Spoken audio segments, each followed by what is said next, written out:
Welcome on into Bridgestone Arena here in Nashville, Tennessee. Aslan Hajivandi alongside senior writer for Warchant.com, Corey Clark. Florida State advances.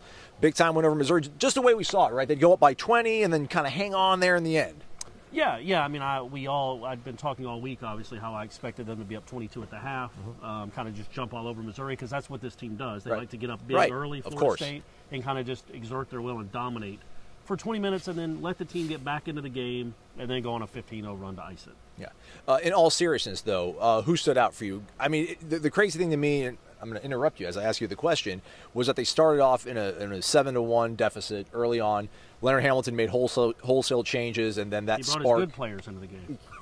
Just kidding. I mean, they weren't bad. They were the good bad players on Friday night. Yeah. The starters didn't do too much. Right. I would say Fiondu Kabengele is the guy, and that's how it's pronounced, by the way. Well, look at this guy showing off over here. Fiondu, the M is silent. He had 14 and 12. Really kind of took over during that stretch in the second half when he on defense, he got every defensive rebound, blocked a couple shots, made big free throws, made that three from the corner, got their whole front court in foul trouble. You see that kid, and I wrote something that'll be on the site on Saturday. That kid has all the potential in the world. Just really does. He's got the whole tool bag. Yeah. He can shoot. He was making free throws tonight too, and he's got a nice stroke. He hasn't been a good free throw shooter this year, but it's in there. And he's a big dude. He's physical. He can rebound. He's mean. He's competitive. Bright kid, like everything there that you'd want for a kid that I think can take huge leaps. You know, talking to Brian Angola after the game, he thinks that Kabengele can be an ACC Player of the Year in the future. Yeah, that's how good he thinks he can be.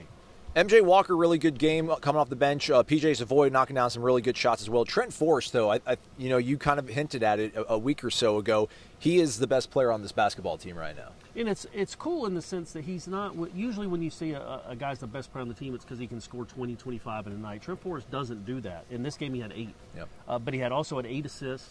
He had 6 rebounds. And he completely calmed them down when they needed it. Young kid doing that in this stage is amazing. And I don't know. He might have had 1 turnover. He didn't have many. He was in complete control.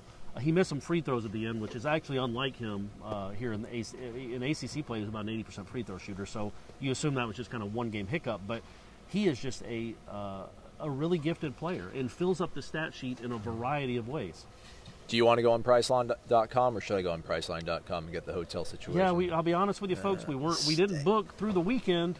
We weren't sure we were going to see. So Hotwire Priceline, we'll see. That was, but yeah, I mean, it was just a really nice win for a team to think that they lost 3 guys that are now in the NBA off last year's team, and they're back in the same spot, different seed, same spot, playing the same team that they played in the round of 32 last year.